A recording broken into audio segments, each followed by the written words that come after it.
So first స్ట్రైక్లోనే అంటే Israel and America support తోటి చేసినటువంటి మొదటి స్ట్రైక్ ఆపరేషన్ రోరింగ్ లైన్ అని దానికి పేరు పెట్టారు.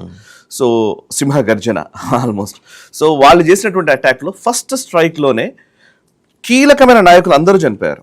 మీకు డీటెయిల్స్ చూస్తే అసలు Khamenei, Ayatollah Ali Khamenei, supreme leader of Iran, ఎవరైతే ఆ మత గురువే ఉన్నాడో, ఆ దేశానికి సంబంధించిన సుప్రీం లీడర్గా ఉన్నాడో అతనే చనిపోయాడు.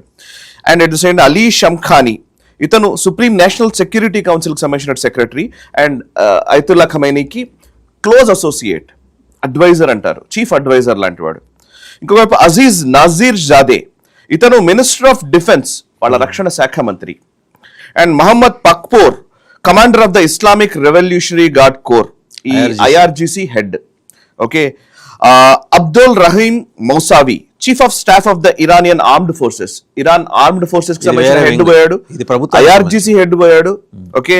And Mohammad Shirazi, supreme leader's military office, అంటే ఈ ఖమైనీకి సంబంధించిన మిలిటరీ ఆఫీస్ ఉంటుంది, దాని హెడ్ చనిపోయాడు. అండ్ సాలే అసాది, ఖతం అల్ అన్బియా అని ఒక వాళ్ళది ఇంటెలిజెన్స్ డైరెక్టరేట్ ఉంటుంది. సో ఇంటెలిజెన్స్ డైరెక్టర్, నిఘా విభాగాన్ని అధిపతి. అంటే ఇందులో చూస్తే పేర్లు చూస్తే కీలకంగా ఒక దేశాన్ని నడిపే వ్యక్తులందరూ. దేశానికి సుప్రీం లీడర్ చనిపోయాడు, రక్షణ శాఖ మంత్రి చనిపోయాడు, ఐఆర్జీసీ హెడ్ చనిపోయాడు, ఎట్ ద సేమ్ టైం ఇటు ఇరానియన్ ఆర్మ్డ్ ఫోర్సెస్ కి హెడ్ చనిపోయాడు, ఇంటెలిజెన్స్ విభాగం హెడ్ చనిపోయాడు.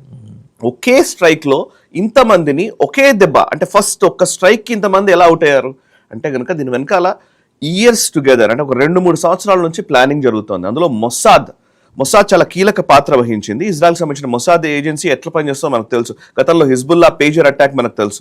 జస్ట్ పేజర్స్ అందరికి ఇచ్చి ఆ పేజర్స్ లో ఎక్స్ప్లోజివ్స్ పెట్టి, బాంబులు పెట్టి, ఆ సరిగ్గా ఒకే టైంకి ఆ